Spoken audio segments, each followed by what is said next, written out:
Kepada yang terhormat Ustadz Reddy S. Akbar selaku Yayasan Cakrawala Insan Azhari, kepada yang terhormat Kepala Sekolah SD Azhari Islamic School Ustadz Rojaya MPD, kepada rekan guru semuanya yang saya hormati, dan Ananda kelas 4, kelas 5, dan kelas 6 yang saya sayangi. Hari ini semuanya Ananda soleh, soleha, ganteng, cantik, gitu ya, pintar-pintar semuanya. Hari ini kita akan acara selanjutnya setelah pembukaan, yaitu motivasi oleh Ustadz Reddy S. Akbar yang berjudul Rasul Terakhir Teladan Kita, mengambil hikmah dari kisah Nabi Muhammad SAW Azharil Bakulus ya di hari ini. Alhamdulillah Ustadz Reddy sudah dari tadi menunggu kita ya, karena kita jamnya juga molor dari acara. Baik, supaya Ustadz Reddy bisa konsentrasi, kita juga semuanya bisa konsentrasi, karena ini adalah acara yang sangat penting nih ya. Intisari itu kita adalah mendengarkan Ustadz Reddy supaya tahu bagaimana kisah-kisah Rasulullah SAW. Nah, untuk kesepakatan acara kita, seperti kata Ustadz Reddy tadi, jika Ustadz sedang berbicara semuanya mendengarkan. Patuhi instruksi yang ada oleh Ustadz Reddy. Kalau Ustadz Reddy nyuruh sesuatu, silakan. Tapi kalau Ustadz Reddy lagi bicara, didengarkan dengan tertib. Maka untuk memulai acara ini, kita bersama-sama menyenandungkan Al-Fatihah dulu ya, yang biasa hari Jumat.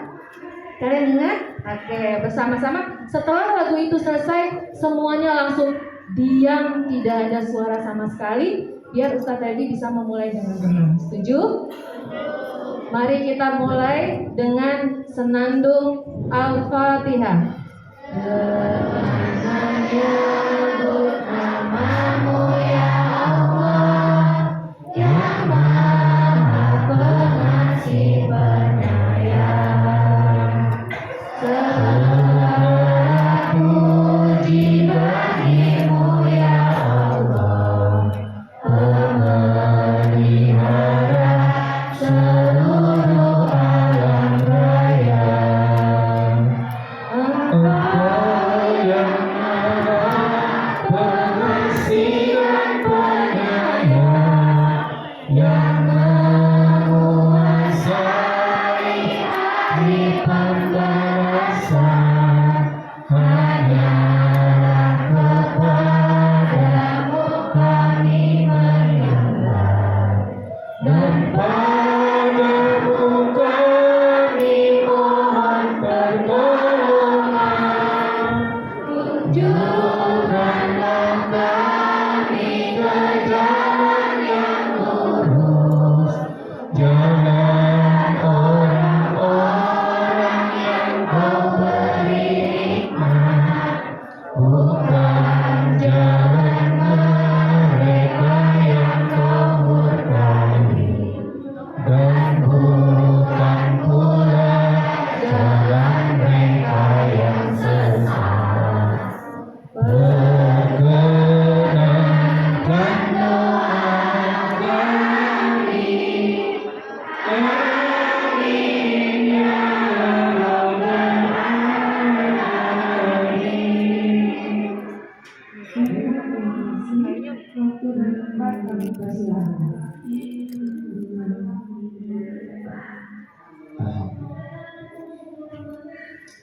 Bismillahirrahmanirrahim. Assalamualaikum warahmatullahi wabarakatuh.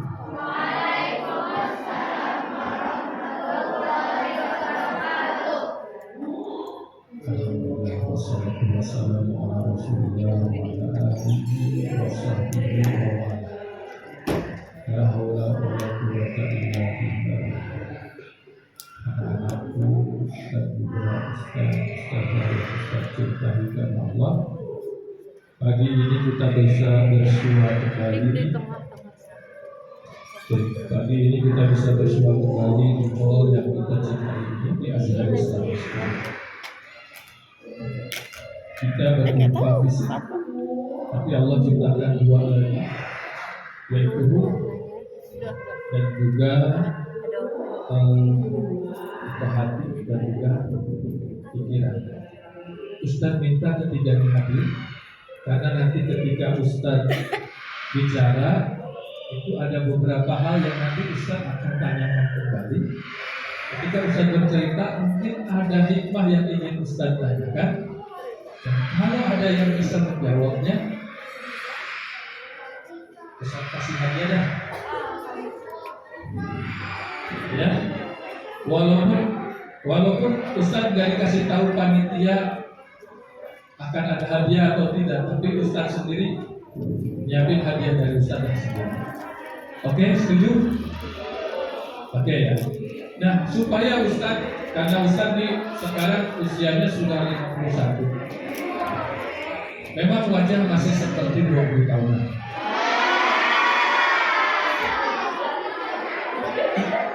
Ya,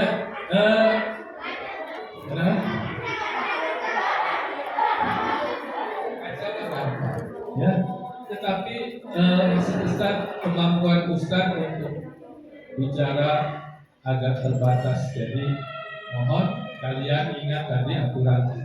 The golden rule is the golden rule. If I'm speaking, you have to listen. Yeah. If you want to talk, you want to speak, just raise your hand, and then I will let you to talk. Yeah. If any of you, talk without permission, I warn you 3 times. If you still do that for the 4th, I will put you right here. Ya. Ini bukan hal yang bagus karena kalian sudah kelas 4, 5 dan 6. You have already big enough to be a good gentleman and a good lady. Oke? Jadi apabila ada orang yang sedang bicara, dengarkan dengan baik supaya kita mendapatkan. Dan ini Ustaz sudah persiapkan segala ilmu yang Ustaz dapat tentang Rasul kita, Nabi kita, agar kalian terbuka betapa sesungguhnya ternyata kita punya Nabi yang luar biasa keren. Ya, oke, baik, kita akan awali, yaitu tema kita hari ini adalah Rasul terakhir teladan kita, mengambil hikmah dari kisah Nabi Muhammad SAW. Ustaz Redi, kenapa sih Ustaz kok tulis teladan? Karena begini anak-anak, Ustaz tidak bermaksud mengganggu kesenangan kalian, tetapi Ustaz melihat betapa di dunia ini, terutama orang-orang di barat sana, orang-orang di timur sana sedang mencari sosok untuk diteladani, sehingga mereka seolah-olah berlari ke sana, berlari ke sini. Aku harus menurut siapa? Ketika mereka kemudian mencontoh yang ini, kemudian mereka kecewa. Mereka mencontoh seorang artis tersebut bunuh diri. Masa aku harus bunuh diri juga? Enggak. Mereka mencontoh seorang superstar, kemudian superstar itu terjerat narkoba. Masa aku harus narkoba juga? Akhirnya mereka kebingungan. Nah, kenapa hal ini bisa terjadi? Karena kita krisis keteladanan. Krisis, tidak ada yang bisa kita teladani. Oke, 1. Siapa itu namanya? 1 ya, kamu ya. Dengan kamu juga 1. Jatah kau tinggal 2. Aku tidak bercanda. Ya, nanti. Sampai mana tadi? Oh iya, teladan.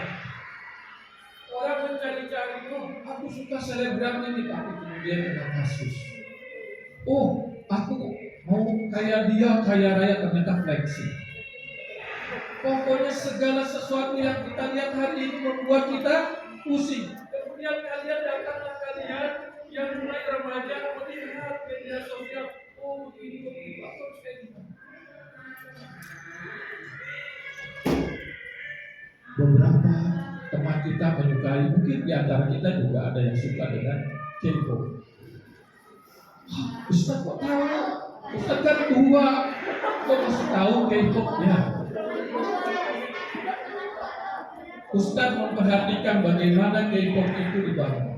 Jadi begini, Korea itu dari dulu ingin mengalahkan Jepang, tapi nggak bisa. Dalam industri nggak bisa. Akhirnya apa yang mereka lakukan? Mereka mencoba lewat menguasai dunia lewat industri hiburan. Dibuatlah K-pop. K-pop itu orang ingin menjadi superstar, ada yang 15 tahun, ada yang 30 tahun, dan kecil sedikit kalian latihan. Itu setiap hari kerjanya lebih dari karya orang di pabrik. Ketika mereka sudah jadi superstar, taruhlah mungkin kayak apa namanya Blackpink, kayak taruhlah seperti apalah apa ya BTS gitu ya. Hah? Oh, tadi katanya nggak tahu, tapi masih bisa sedikit tahu. Bukan, itu loh tower yang ada. Stop. Jadi tapi ketika Ustaz mencari literatur, Ustaz terkejut betapa ternyata mereka yang dipuji-puji itu rapuh jiwanya. Sebagian di antara mereka ada yang bunuh diri. Kenapa? Dibully di medsos. Mereka padahal kadang-kadang mereka dalam kondisi sakit, lapar, mereka harus tampil. Mereka harus tampil dalam kondisi kerang perut. Kalian tahu kerang perut luar biasa sakit. Tetapi karena ini jadwal harus tampil, mereka tampil. Senyum. Menurut kalian kalau di hati kita lagi sedih, terus kita senyum, itu senyumnya asli atau enggak?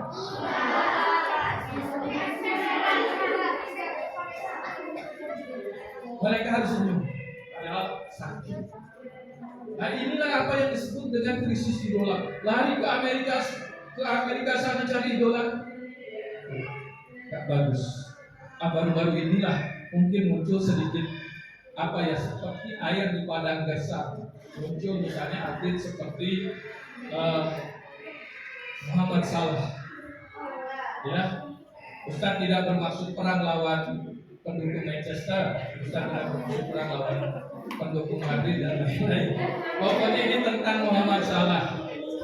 Muhammad Salah itu adalah atlet paling berpengaruh di dunia, atlet muslim paling banyak followersnya. Yang kedua, atlet yang kedua paling banyak followersnya siapa?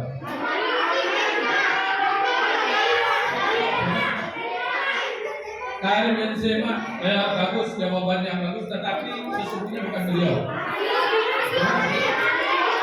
Ronaldo berusaha, kita doakan berusaha.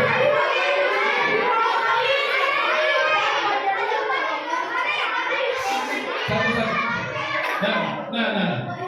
Just raise your hand. Sadio Mane, oke? Tahu Pak? Neymar.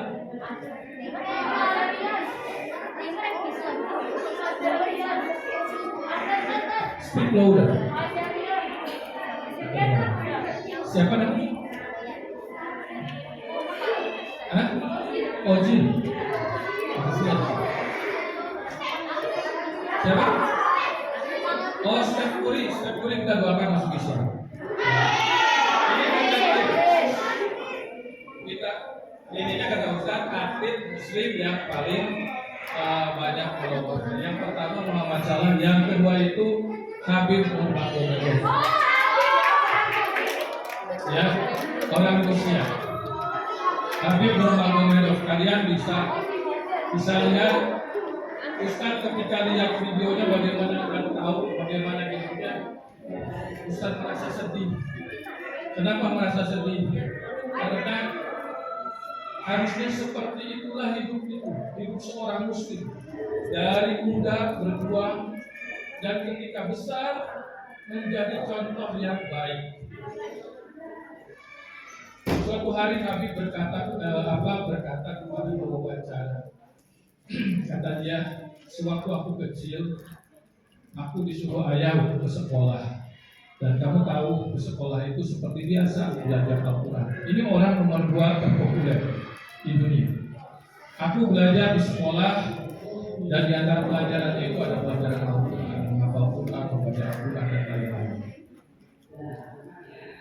Satu-satunya di dalam hidupku, kata Habib Nurmagomedov, satu-satunya saat di mana ayahku akan sangat marah besar kepadaku. Kalian tahu ayah itu jagoan sambo. Aktif sambo itu anak-anak, sambo itu bulan usia. Jadi kalau di kita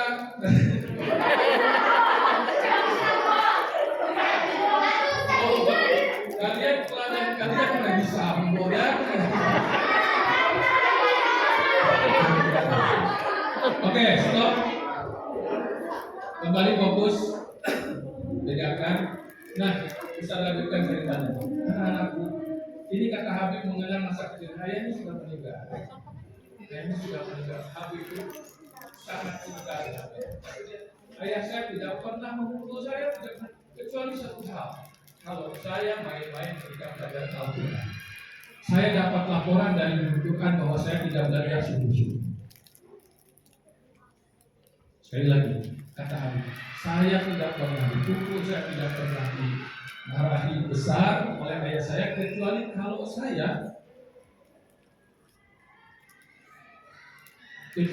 saya bermasalah dengan guru Quran saya.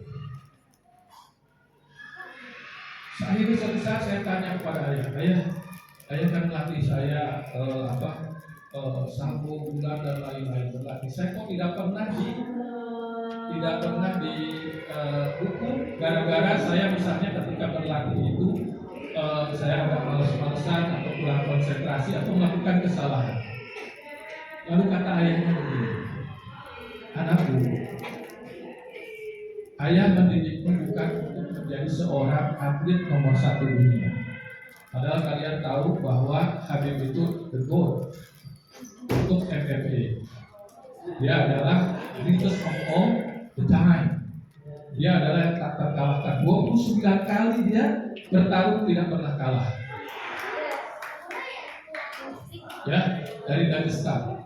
Nah, kata ayah, tapi kok bayangkan oleh kalian lihat ayahnya yang mendidiknya dengan keras itu mengatakan, aku tidak ingin menjadikanmu seorang atlet nomor 1 atau menjadi guru yang nomor 1, tetapi aku mendidikmu agar kamu menjadi seorang muslim yang baik. Dan itu caranya dengan Al-Quran. Mendidik menjadi muslim yang baik, good example for others. Kalian nggak tahu bahwa banyak orang masuk Islam gara-gara Habib. Kenapa? Karena mereka melihat betapa begini ya orang Islam itu. Bukan orang yang buang-buang waktu main game segala macam, bukan orang yang suka trash talk, bukan. Tetapi orang yang mengatakan apa adanya, saya begini saya. Nah, makanya kita akan lihat dari mana Habib itu ternyata belajar. Habib belajar dari Rasulullah Sallallahu Alaihi Wasallam.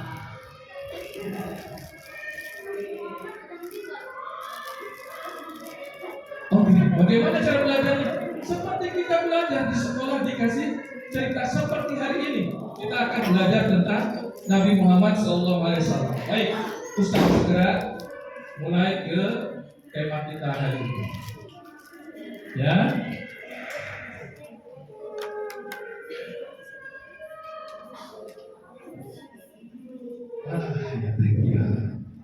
Ya.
Baik anak-anak, bisa lanjutkan. Jadi kita punya Nabi kita, Nabi Muhammad SAW. Secara ringkas beliau dilahirkan di kota Mekah dalam situasi yang mungkin bagi sebagian di antara kita kurang menguntungkan. Beliau ketika di dalam kandungan ayahnya meninggal, yatim. Kemudian setelah itu beliau ditinggalkan oleh ibunya di usia 6 tahun. Hidup dalam kesulitan. Tetapi kesulitan itu bukan excuse, bukan membuat Rasulullah menjadi orang yang tidak baik. Bahkan di usia yang relatif masih muda, beliau sudah dijuluki oleh kaumnya sebagai Al-Amin. Siapa yang ingat apa arti dari Al-Amin? Orang yang jujur, orang yang amanah bagus, orang yang menyampaikan, orang yang berilmu, terjujur dan terpercaya, cerdas. Iya. Jadi Al-Amin itu nyaris semua quality ada. Dia jujur, dia terpercaya, dia amanah, dia sabar. Al-Amin, tapi terutama yang bisa dipercaya. Sehingga dari sini kita harus belajar bahwa sesungguhnya seorang Muslim bila mana dia ingin meneladani Rasulullah SAW, maka seyogyanya dia harus menjadi orang yang jujur dan bisa dipercaya. Coba mari kita refleksikan ke diri kita. Refleksikan ke diri kita. Kita berangkat ke sekolah. Pernahkah kalian merasa kalian tidak melaksanakan amanat yang disampaikan orang tua kalian? Di luar sana entahlah ayat kalian atau ibu kalian bekerja. Ya Allah, aku bekerja, aku nggak apa-apa ya Allah. Aku mungkin akan di kerjaan ini menguras seluruh energiku. Mungkin sebagian bos akan memarahiku, tapi aku bisa dapatkan uang dan dengan uang itu anak-anakku bisa bersekolah. Mungkin suatu hari bos orang tua kita, ayah kita marah-marah, tapi ayah kita tersenyum karena membayangkan aku harus terima ini agar anak-anakku bisa bersekolah di Azhar Islamic School. Lalu kemudian apa yang terjadi anak-anak? Apa yang terjadi? Ayahnya, ibunya sudah berusaha keras menyekolahkan di Azhar. Ternyata tidak ada setitik pun misalnya di dalam hati anaknya keinginan untuk belajar, keinginan untuk menghafal Al-Quran. Bahkan dia datang ke sekolah, di pikirannya aku pengen main. Kira-kira apa yang akan terjadi kelak di hadapan Allah Ta'ala ketika diminta untuk bertanggung jawab?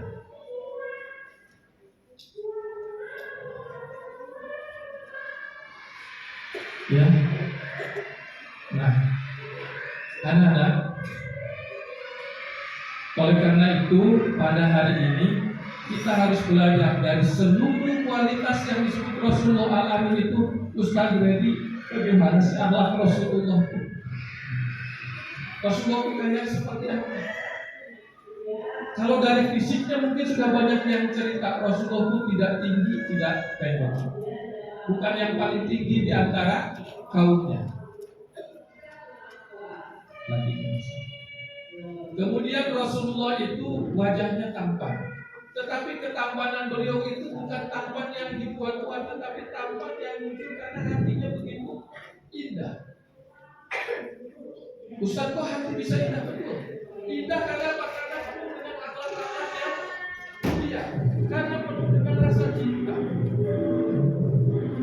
Itulah Rasulullah Shallallahu Alaihi Wasallam. Sangat Ustaz kasih waktu 1 menit. Ya, tetapi setelah ini tolong yang lain ditahan sebentar. Ya, agar kalian bisa dapatkan materi. Nah, Rasulullah Shallallahu Alaihi Wasallam, Nabi kita ini, ya, akhlaknya luar biasa. Di antara akhlak yang paling utama, yang pertama adalah ramah. Kalau Ustaz boleh tanya kepada kalian, kalian senang dengan guru yang galak atau yang ramah? Senang dengan guru yang galak atau yang ramah? Senang dengan orang tua yang galak atau yang ramah?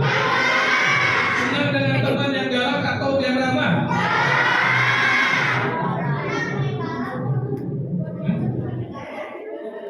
Ketika kita mengatakan, kan ada suka yang nyeleneh-nyeleneh ngomong, yang galak, nah, mungkin dia karena tidak sanggup, karena mungkin dia sendiri galak. Dia galak sehingga kemudian menjadi masalah ya bagi dirinya untuk mengakui. Tetapi pada umumnya, ya, inilah akhlak dari Rasulullah. Yang pertama ramah. Kalau ramahnya gimana sih? Ramah itu sederhana. Kalau mau diingatkan, nanti saya kasih pertanyaan, mudah-mudahan kalian. Kalau masih mau diingatkan, ramah itu setidaknya kalian punya 3 kualitas. Yang pertama, kalian pandai atau mudah tersenyum. Penelitian menunjukkan orang yang mudah tersenyum, dan senyumnya itu kalau bisa senyumnya itu 1 cm ke kiri, 1 cm ke kanan. Ya. Kalau lebih dari 3 cm, jangan 3 cm cukup. Lebih dari 3 cm nanti jadi joker. Ya. Oke, perhatikan. Nah, yang pertama adalah senyum. Tetapi hebatnya di dalam Islam, hebatnya ajaran Rasulullah Nabi Muhammad SAW, bahkan untuk umatnya itu kalau umat lain senyum, it's a matter of emotion, cuma untuk menunjukkan emosinya. Tetapi bagi orang Islam, sekali dia senyum, dia sedekah, dapat pahala sedekah. Jadi semoga kepada saudara bisa begini dengan silakan coba senyum. Yang sudah lupa caranya senyum, silakan dilatih senyum. Ayo senyum, senyum. Bisa. Kenapa? Ya.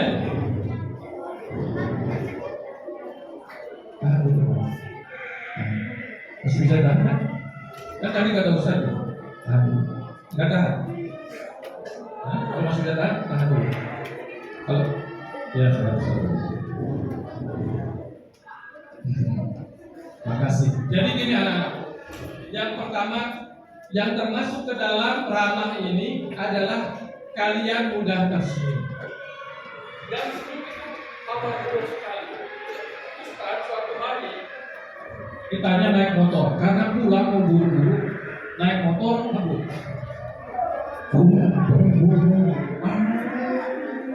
Tapi ngebut-ngebutnya Ustaz paling 60-an.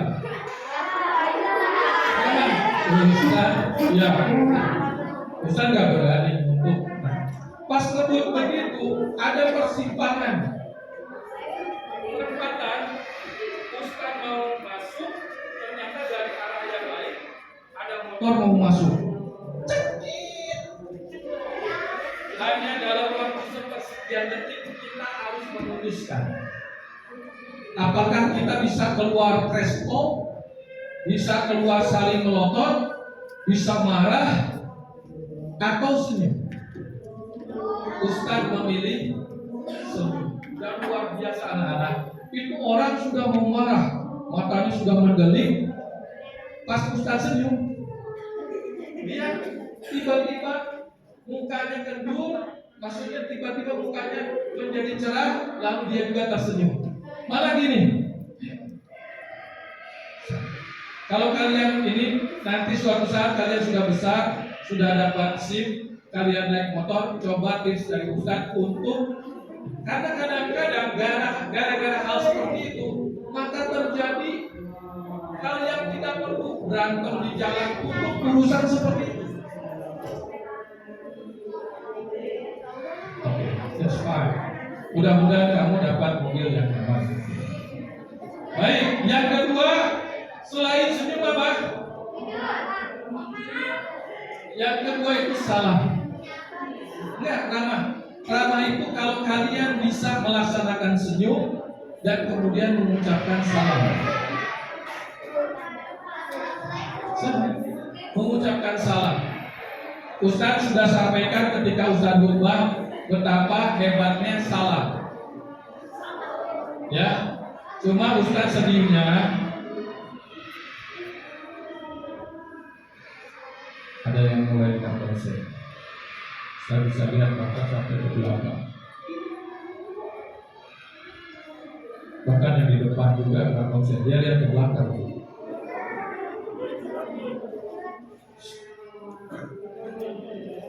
Gak apa-apa kalau ketiduran, namanya juga usaha. Nah, cuma yang ingin Ustaz sampaikan, yang kedua, orang ramah itu kalau dia mudah mengucapkan salam. Kata Rasulullah, orang yang paling dekat dengan Allah, orang yang muslimnya paling baik adalah man bada'a bisalam. Makanya Ustaz ketika segede kalian biasanya cepat-cepatan salam, karena tahu pahalanya lebih banyak. Karena itu kalian kalau ketemu nih nanti di kelas dengan teman-teman, jangan pernah mau keduluan salam. Jangan pernah mau keduluan salam sama teman-teman. Jadi kalau kalian ketemu langsung assalamualaikum.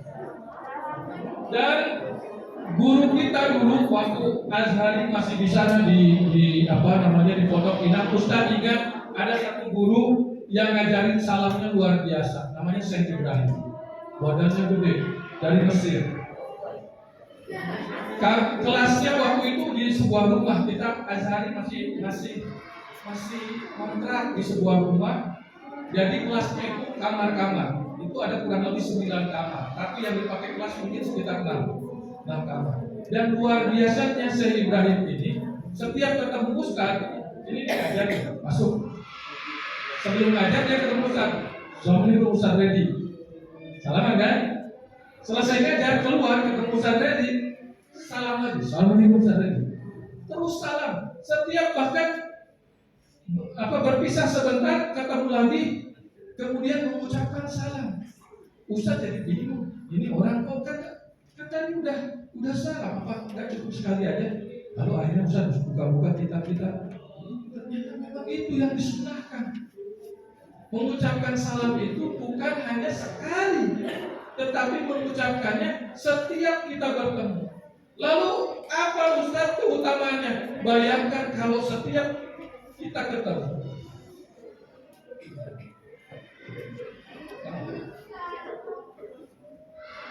Bisa menciptakan yang seperti ini?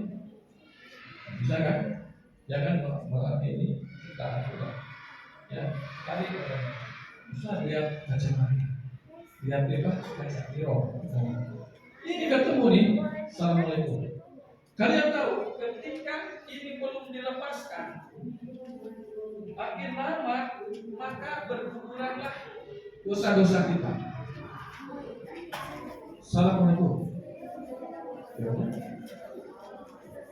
Salam sudah, tangan ini masih dijabat, digenggam, maka pada saat itu dosa-dosa kita berguguran.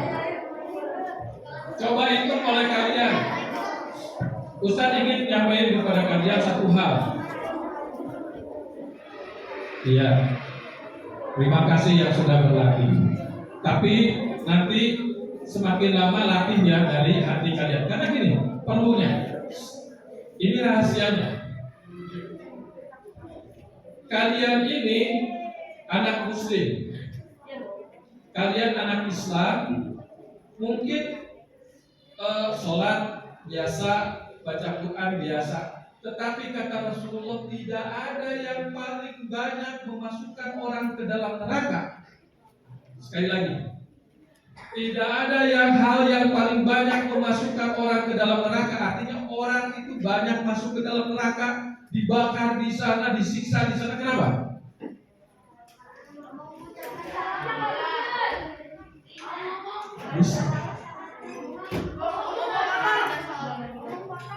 Lisan berkata yang kasar, tidak ngomong di sini, ngomong di medsos. Coba ingat-ingat oleh kalian. Perhatikan semua ke sini. Perhatikan itu. Perhatikan semua. Betapa banyaknya dosa yang kita lakukan. Kadang-kadang karena saking akrabnya di media sosial, di grup WA, di apa, kita berkata yang tidak patut. Ustaz Dedi, emang itu bakal begitu? Kata Allah, setiap perbuatan mau besar mau kecil maupun yang kecil sebesar biji zarah itu kalian akan melihatnya. Bayangkan oleh kalian nanti di hari kiamat kita menulis sesuatu yang buruk di media sosial. Bayangkan oleh kalian nanti di hari kiamat kalian menulis sesuatu yang buruk di media sosial. Bayangkan oleh kalian ketika kalian sendirian, ayah dan ibu kalian tidak ada, tidak bisa menolong kalian, hanya amal kalian, kemudian kalian ditunjukkan di depan miliaran manusia. Itu yang kalian tulis, itu yang kalian ucapkan. Betapa malunya kita yang tadinya gagah di dunia, dinasihatin guru, dinasihatin ayah, dinasihatin ibu, tiba-tiba kita di sana menjadi orang yang lemah karena berhadapan dengan Allah Subhanahu wa Ta'ala. Ya Allah, aku enggak begitu. Allah akan tunjukkan videonya. Orang yang paling banyak tertawanya di muka bumi nanti di sana akan paling banyak menangis.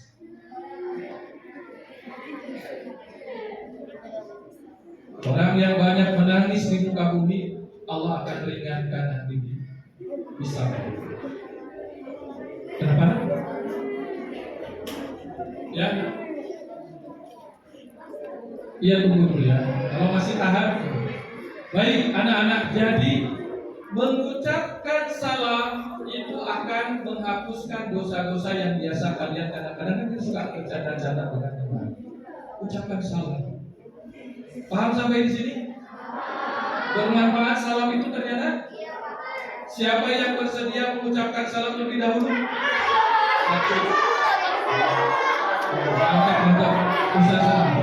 Siapa yang bersemangat mengucapkan salam? Sekarang ucapkan salam bersama-sama.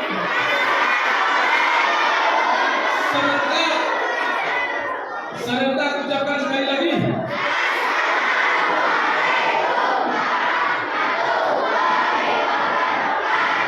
Waalaikumsalam warahmatullahi wabarakatuh. Kakek kita Nabi Adam habis diciptakan Allah, baru diciptakan Allah, kata Allah ini sama Nabi Adam. Ini kejadian benar. Sebelum kalian diturunkan ke bumi, Nabi Adam itu kakek kita dulu, baru diciptakan kata Allah, pergilah kamu ke malaikat. Kemudian ucapkan salam besar. Maka siapa? Nabi Adam datang kemudian kepada malaikat, Assalamualaikum. Dijawab oleh malaikat, Waalaikumsalam warahmatullah. Artinya apa? Malaikat menjawab lebih dari ucapan salam Rasulullah. Ustaz Redi, kalau orangnya bilang Assalamualaikum warahmatullah, jawabnya Waalaikumsalam warahmatullahi wabarakatuh. Ustaz Redi dia udah jawab, udah salam. Assalamualaikum warahmatullahi. Jawab oleh kalian, Waalaikumsalam warahmatullahi wabarakatuh. Kalau mau ditambah, wa maghfiratuh. Senyum, salam, sapa. Ada tetangga di depan rumah kita, di depan rumah kita Pak RT. Kalian mau berangkat ke sekolah, nunggu mobil keluar dari di depan kita Pak RT. Assalamualaikum Pak RT. Assalamualaikum Bu Haji. Assalamualaikum. Ucapkan salam. Wah, nanti Pak RT nya berhenti. Ada murid siapa ya? Sekolahnya di mana? Kok di orangnya sopan santun begitu? Pasti dia diajarkan. Oke? Yang berikutnya, selain ramah, Rasulullah itu jujur. Jujur. Saking jujurnya, tidak ada satupun orang Arab di sana yang menganggap beliau pendusta. Kalau kita barangkali pernah lah bohong-bohong kecil, tapi Rasulullah itu tidak pernah. Beliau selalu mengatakan yang sesungguhnya, apalagi tentang agama. Beliau menyampaikan seluruh yang disampaikan. Inilah Rasulullah ya. Bentar ya. Nah, jadi yang kedua jujur. Rasulullah tidak pernah tidak jujur. Satu-satunya mungkin manusia yang tidak pernah jujur di antara umat Nabi Muhammad adalah Rasulullah Shallallahu Alaihi Wasallam. Dan tidak pernah berkata bohong, selalu jujur. Maaf, selalu jujur. Maaf, salah Ustaz. Beliau selalu mengatakan yang sesungguhnya. Bayangkan oleh kalian kalau Rasulullah berbohong, bagaimana Al-Quran bisa sampai kepada kita? Siapa tahu dikurangi sedikit-sedikit, ya kan? Makanya Rasulullah orang yang paling jujur. Saking paling jujurnya, ketika di Mekah terjadi perselisihan, kata satu kabilah, aku yang bawa Hajar Aswad ke sini, kata kabilah lain, aku yang paling pantas, Akhirnya semua merasa paling berhak, sudah siap angkat pedang, mau perang. Udah deh kalau gitu kita selesaikan secara jantan, kita perang aja. Tapi ada satu yang cerdas, jangan gini aja. Nanti untuk apa?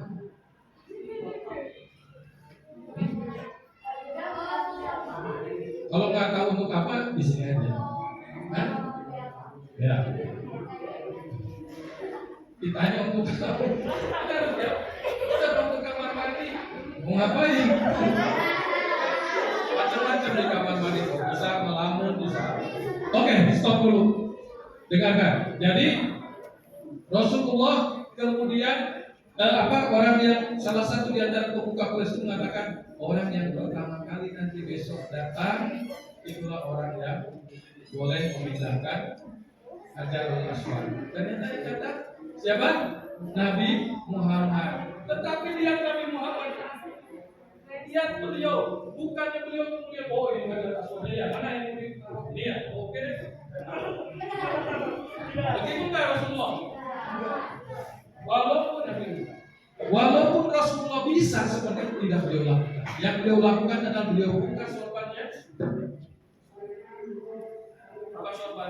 lalu ditaruhlah di atas sorban ini, ya, di atas sorban ini baru ditaruh apa?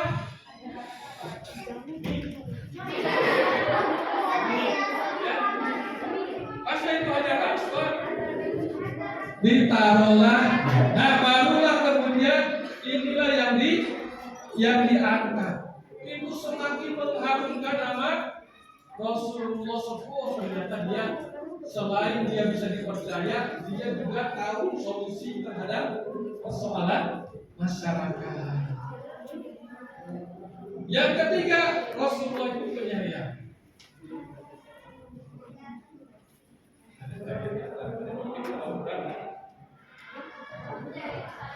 Kalau benar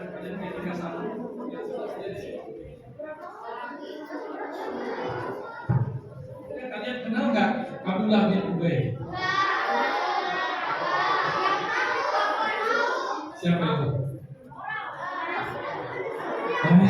Aku tahu. Siapa? Nih ada yang tahu nih. Teman kalian coba jelaskan. Siapa Abdullah bin Ubay?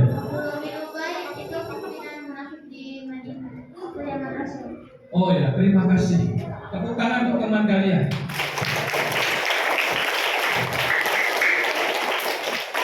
Abdullah bin Ubay itu anak-anakku pimpinan munafik, ngakunya muslim padahal benci sama kami. Kerjanya tiap hari nyari perkara. Gimana caranya agar Nabi Muhammad celaka, hancur. Tetapi tahu nggak? Ketika Abdullah bin Ubay kemudian meninggal dunia, anaknya datang kepada Rasulullah. Ya Rasulullah, aku tahu ayahku siapa. Ayahku seorang yang munafik. Tetapi ayahku adalah ayahku. Dia tetap ayahku, walaupun dia seorang kafir. Oleh karena itu ya Rasulullah, aku minta kepadamu, engkau berkenan untuk menyalahkannya. Rasulullah diam sejenak, kemudian Rasulullah tersenyum. Baik, apakah menyalahkan? Jawaban itu didengar oleh Umar bin Khattab. Rasulullah, saya. Apa ini? Kamu mau menyalahkannya? Dia berbuat munafik. Dia mencoba mencelakaimu selama hidupnya. Apa kamu mau biarkan dia selamat gitu? Kata Rasulullah, walaupun aku diminta mendoakan berulang kali, aku tetap akan mendoakan. Berangkatlah Rasulullah mendoakan. Sampai di sana diminta lagi sama anaknya, ya Rasulullah, boleh nggak jubahmu atau sorbanmu itu menjadi kain kafanmu? Kata Rasulullah, silahkan. Lihat oleh kalian, Rasulullah itu disakiti berulang-ulang oleh Abdullah bin Ubay bin Salul. Tetapi kenapa kemudian Rasulullah tidak membalas? Karena beliau beliau sangat beliau maafkan. Bahkan beliau tetap ingin orang yang muslimnya itu masuk surga. Tetapi sayang, ketika Rasulullah mau menjelaskan, memang kemudian turunlah ayat Al-Quran.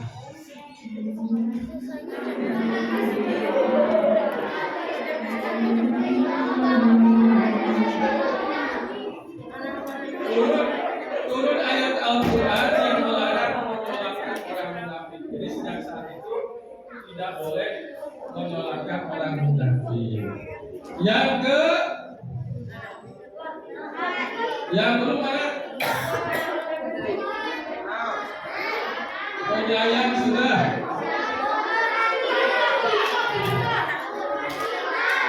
Penyantun. Rasulullah itu penyantun. Apa nak? Surat tentang apa? Oh nanti Ustaz kasih ayatnya. Kamu nanti di sini ya. Nanti ada larangan untuk menyalahkan bagi orang yang munafik. Kata Allah, apakah kamu akan mintakan ampun sekali atau 1000 atau berapa kali pun, Allah tidak akan mengampuni karena sudah nista aja utama, sudah keterlaluan bikin rusuhnya. Ya kan? Ada nggak sih angkatan Nabi bertanya, semuanya kok kemudian? Saya mau nanya. Dan ada nanti ya gantian. Atau nanya?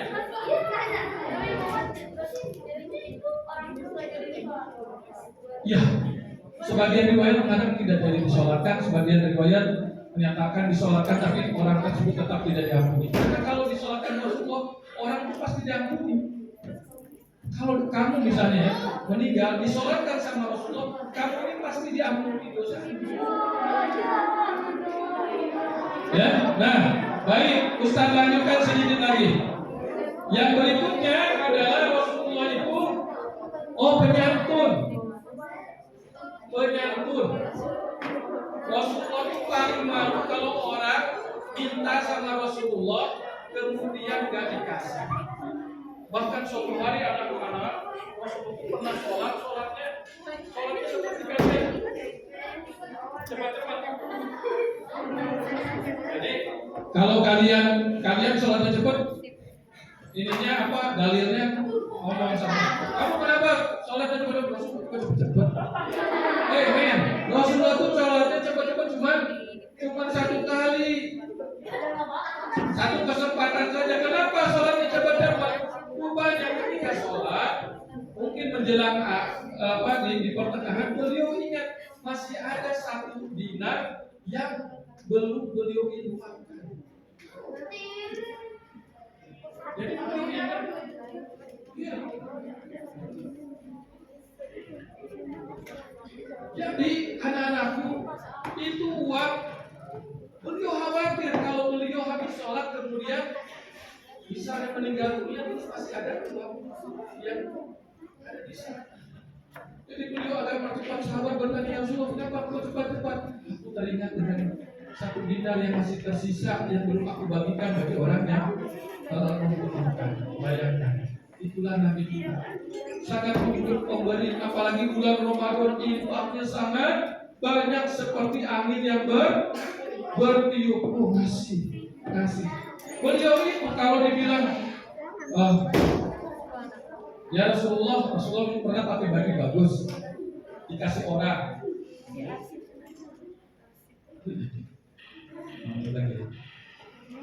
Kata disebutkan sama orang, Rasulullah bajunya bagus. Apa yang dilakukan Rasulullah? Kasih nih. Kemudian Rasulullah minta bajunya.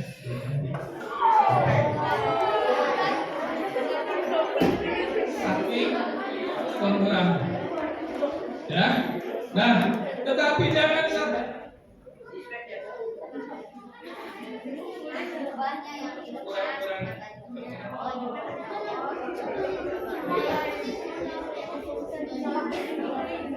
punya cahaya. Oh, iya, bercanda. Bisa nggak maksud? Ya maksudnya Rasulullah itu yang dimaksud dengan cahaya itu karena beliau begitu mulia ya. Baik, anak-anak ya. Bagian terakhir lihat oleh kalian. Yang kita sebutkan satu persatu. Rasulullah itu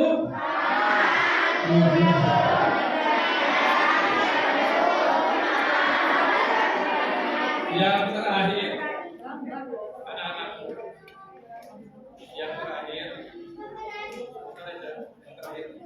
Yang terakhir Rasulullah pun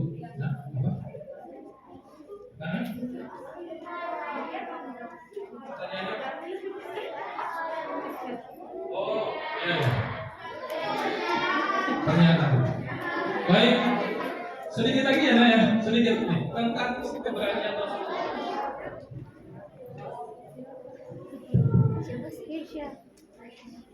Ustaz baca sirah, ternyata Sayyidina Ali itu pemberani.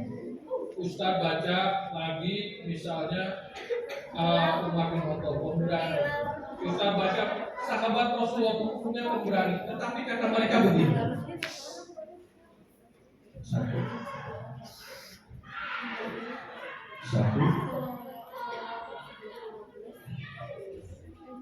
Tetapi kata mereka itu begini. Rasulullah adalah orang yang paling pemberani di antara kami. Kalau perang berkecamuk semakin hebat, pedang berkilat di mana-mana, tombak berseliweran, panah menghunjam kemana-mana, dan kami mulai merasa ketakutan. Kami biasanya kemudian berkumpul di samping Rasulullah. Kebayang nggak oleh kalian? Perang lagi hebat. Ini Rasulullah, sahabat yang paling berani karena ini dahsyat banget. Sahabat yang paling berani di sini. Rasulullah. Bayang nggak? Coba kalau kalian jadi orang paling pemberani, gitu kan? Sampai teman-teman kalian, bro, aku takut nih bro, kamu menjadi di depan. Itu kira-kira begitulah. Saking beraninya Rasulullah SAW. Beliau nggak punya ketakutan. Bahkan dalam kondisi yang paling kritis dalam perang Uhud, beliau tetap tidak bergerak di panah dan pakai itu. Panahnya kena rantai besi, mental, tapi besinya tembus. Ya kan ya kalian cincin besi itu tembus ke. Datanglah seorang sahabat bernama, di satu riwayat dikatakan Abu Ubaidah, di satu riwayat lagi dikatakan Thalhah bin Ubaidillah, datang kepadanya, dia datang kemudian digigit itu, dicabut dan kemudian rontok, giginya sampai rontok. Tapi giginya yang rontok itulah yang menjadi nanti saksi di akhirat. Sebagian sahabat tadi melindungi Rasulullah karena mereka cinta kepada Rasulullah. Ketika hujan tanah bertabur ke sini akan menghabisi Rasulullah, ada seorang sahabat yang kemudian menjadikan tubuhnya sebagai tameng, sehingga dikatakan tidak lebih dari 70 panah menancap seperti lantang.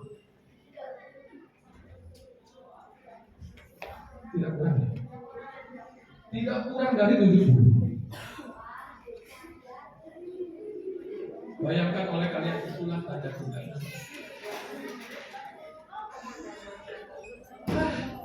Pertanyaan ini pertanyaan.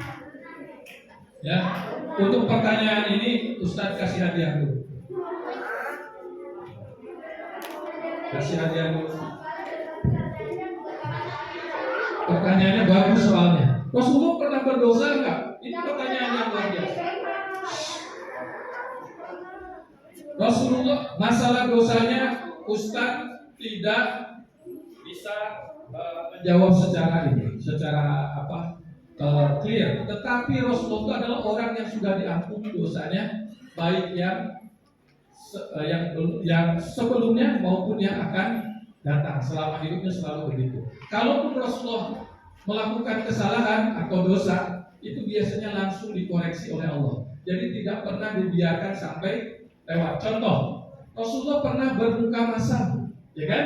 Di dalam surat Abasa itu langsung dikoreksi oleh Allah. Jadi selama hidupnya Rasulullah tidak ada satupun kesalahan Rasulullah yang tidak dikoreksi oleh Allah. Rasulullah pernah mengharamkan madu.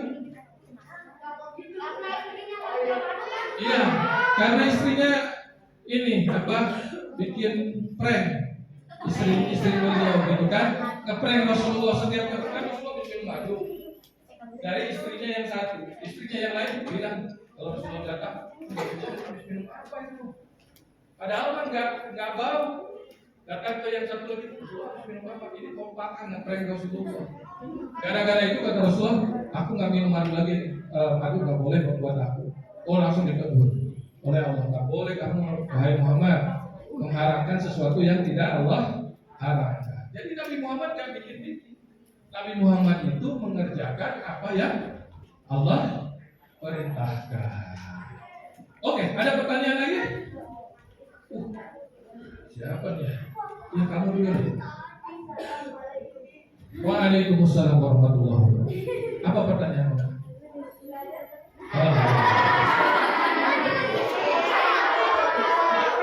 Aku bukan Rasul, nggak usah di-prank.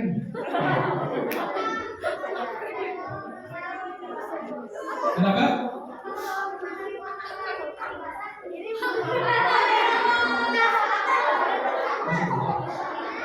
Rasulullah maksudnya? Ya. Ini pertanyaannya bagus untuk kalian karena kalian terutama yang putra. Kalau yang putri kita bicara selesai, itu tanda kalian dewasa. Kalau yang ikhwan adalah bicara mimpi basah, itu tanda kedewasaan kalian. Setiap laki-laki yang normal, ya dalam usia tertentu, mungkin di sekitar ada yang 8 tahun ke atas, 9 tahun ke atas, itu dia akan mengalami mimpi basah sebagai tanda bahwa dia sudah dewasa. Argonya sudah berjalan. Ini yang penting. Ya, nanti saya jelaskan.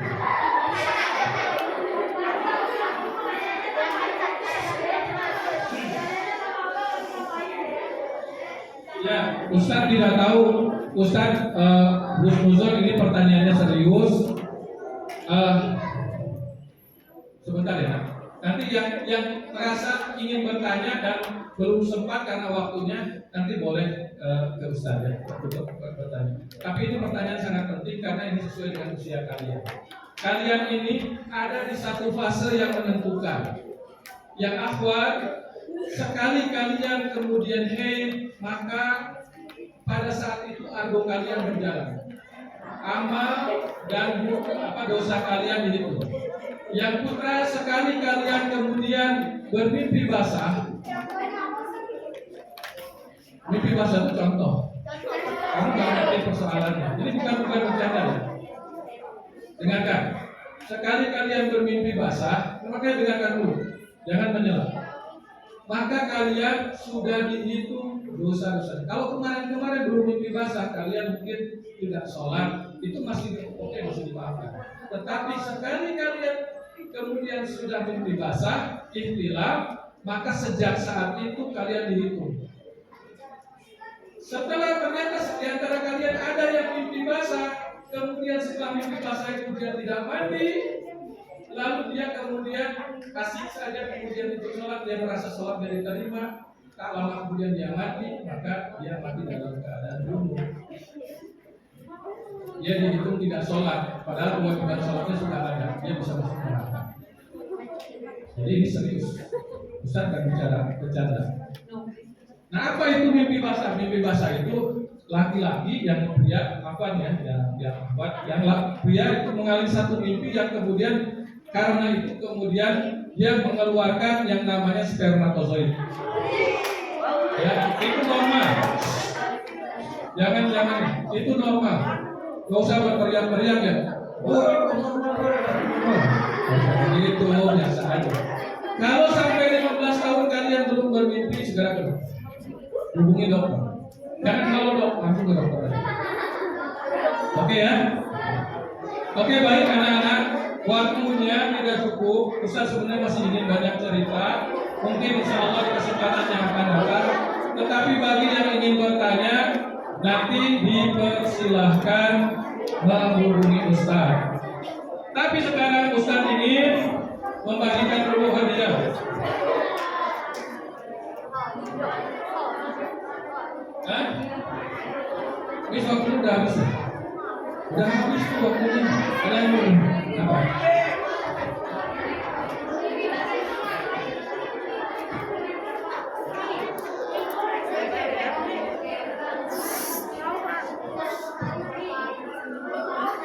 Oke, baik anak-anak. Karena Ustaz sudah janji ya tadi akan ada hadiah. Yang pertama untuk yang bertanya dulu. Yang bertanya siapa ya yang tadi bertanya? Oh tadi yang antum sini.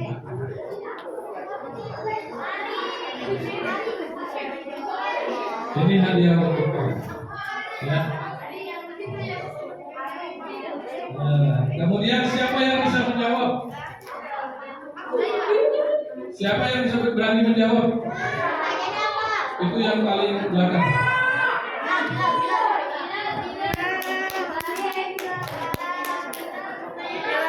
Ayo kita cepat.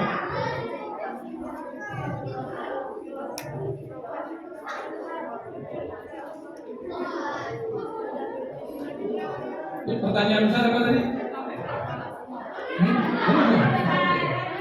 Ya, baik. Tadi saya sebutkan sesuatu dari satu suku yang lainnya. Dari suku apa? Hadiahnya dari sana saja.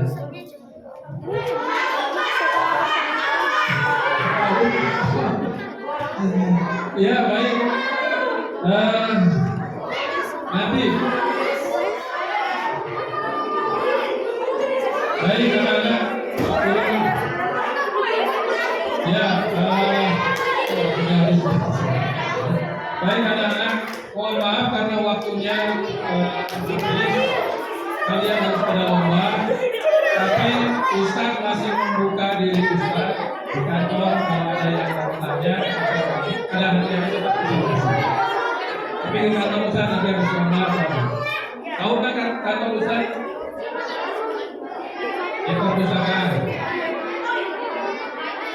Di perpustakaan. Jadi yang nanti mau tanya, mau tentang Rasulullah tentang apapun, atau mau ingin dapat hadiah, nanti bisa menghubungi Ustaz di kantor Ustaz. Demikian dari Ustaz, kurang lebihnya mohon maaf. Sebelum ditutup, duduk. Duduk. Ari. Ini kalimat terakhir dari Ustaz. Ya, apa disebutnya itu kesimpulan. Tolong diucapkan baik-baik. Anakku,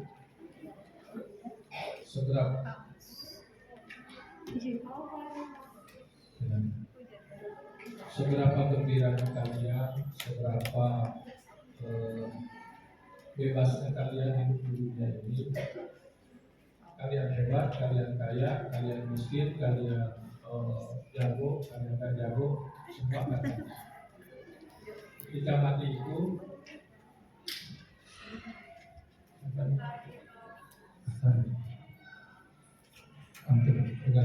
ya, semua akan mati. Ustaz yang tua mati, kalian pun belum tentu yang muda lebih lama nanti mati. Mungkin ada yang besok, ada yang lusa. Ingat. Ketika mati, kalian akan dimasukkan ke dalam lubang 1x2 gelap, di sana tidak ada yang menemani. Kecuali di antara kalian yang selama ini sungguh-sungguh membaca Al-Quran. Mungkin ada sedikit cahaya. Kalian akan ditanya oleh dua malaikat, bisa menjawab alhamdulillah, nggak bisa menjawab disiksa.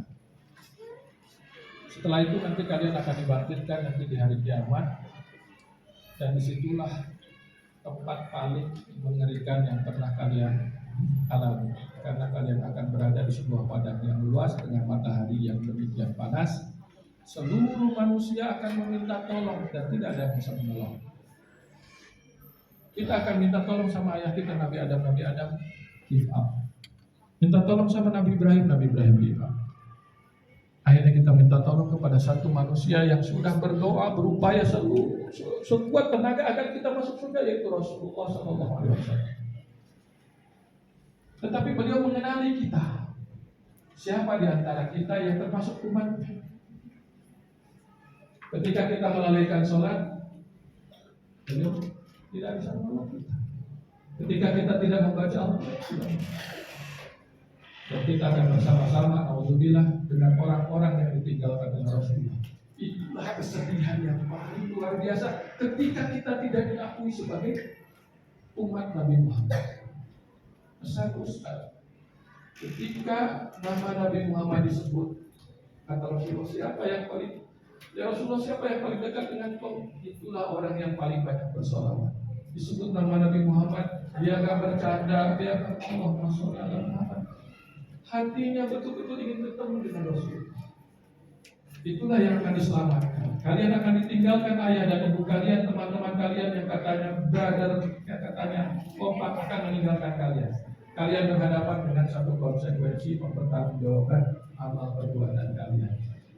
Bisa ditolong kalau kalian mencintai Rasulullah SAW.